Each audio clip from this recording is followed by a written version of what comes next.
Erin was in trouble. She had no money, no job, no husband, and 3 young children. Life is difficult when you are a single mother.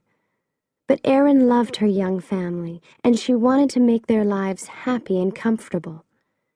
Day after day, she read the local newspapers and called for jobs. But every phone call and every interview was unsuccessful. It was time to try something new. Erin visited her lawyer, Ed Massery. "I'm smart, I'm hardworking, and I'll do anything," she told him. "Please give me a job." It was a strange way to find a job, but Erin did what she had to do. She wanted to be a good person and a good mother. Erin was not like the other office workers. She did not always speak politely, she did not wear dark suits, and she gave her opinions fearlessly. She worked hard, organizing papers into piles and boxes every day. But the work was too boring for a smart woman like Erin. Soon she started reading some of the letters in lawyers' papers to make her days more interesting. Erin was a careful worker, and she wanted to do her job well. One day she found some people's health papers in the same box as their house papers. This was unusual. "Why are these together?" she thought. "Maybe there's a mistake." She started looking at the big box of papers 1 page at a time. It seemed that a large electricity company, Pacific Gas and Electric Company, PG&E, wanted to buy hundreds of houses in the small town of Hinckley, close to their electricity station. But why? More importantly, why were the homeowners' health papers in the same boxes? It was a mystery. Erin could not sleep that night. She was worried. Did PG&E want to hide something? Were the people of Hinckley safe? Erin was already a busy woman with her own problems. She had little time to worry about other people. But deep inside, Erin felt that something was wrong. Could she solve the mystery? She needed more information. The next day, she spoke to her boss, Ed. With his help, Erin started looking more closely at the papers.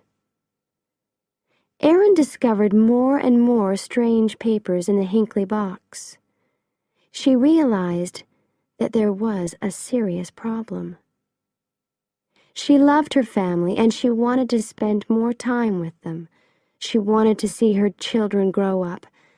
But people in Hinckley were very sick, and only Erin knew about it. She wanted to help. So she bravely decided to solve the Hinckley mystery alone. Erin visited people in Hinckley and spoke to them about PG&E, their houses, and their health. She wanted to find the true story. Erin was not a lawyer. She was friendly and interesting, and the people of Hinckley liked talking to her. They told her that PG&E was a good company. It made their water safe, it paid for their hospital tests, and it offered good jobs. But Erin was not so sure.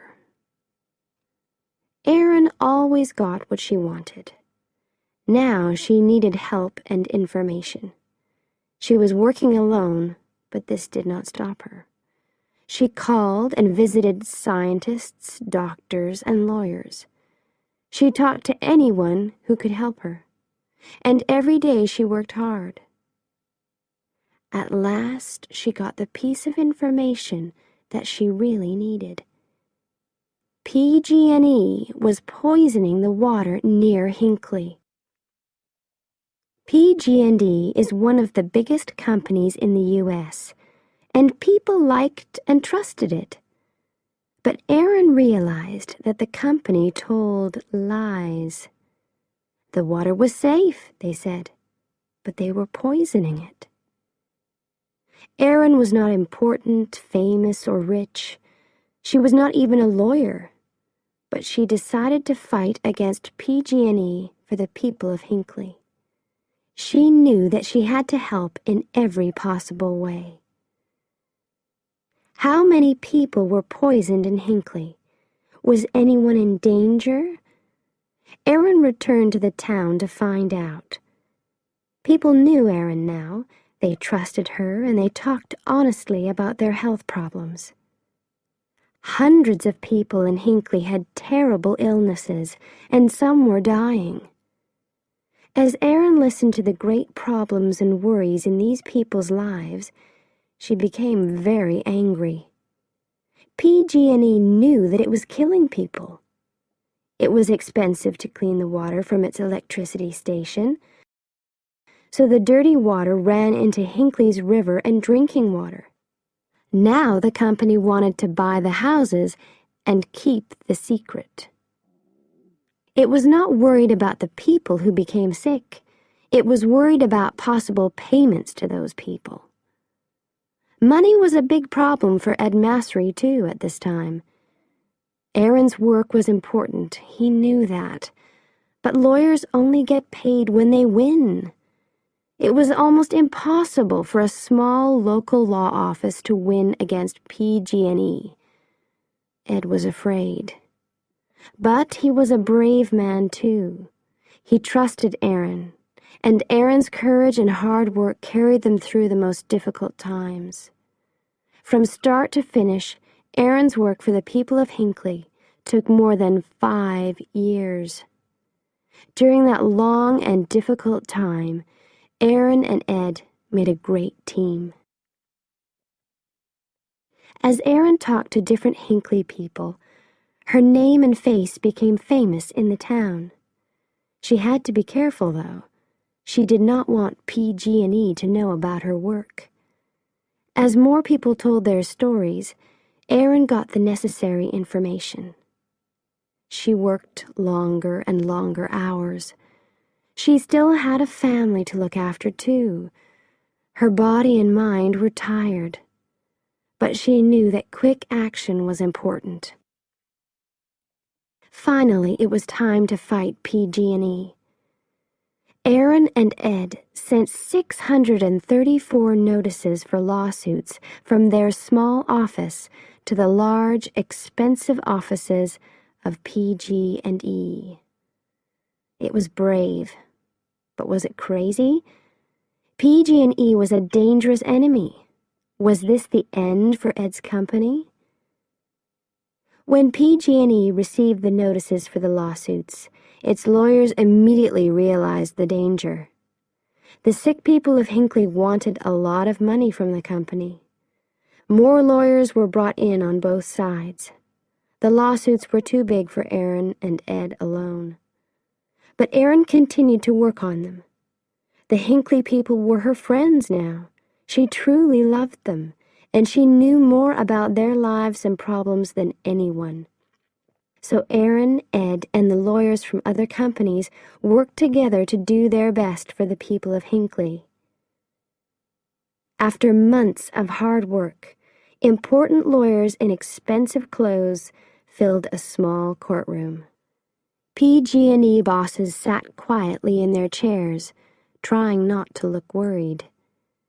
Erin was nervous and excited. She thought about her friends in Hinckley, and she remembered the long years behind her.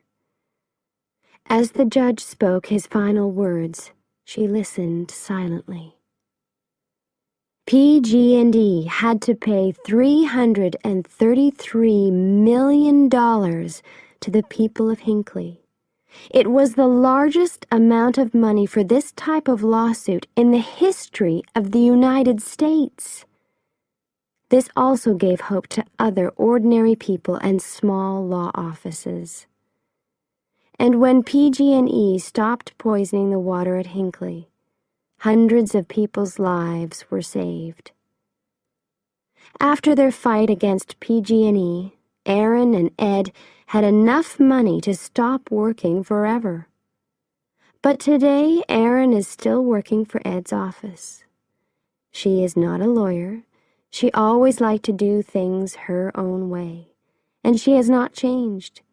But her health, her family, and the people of Hinckley are more important. Today, she works for other ordinary people who are fighting against big companies. Her courage and hard work continues to help people and save lives.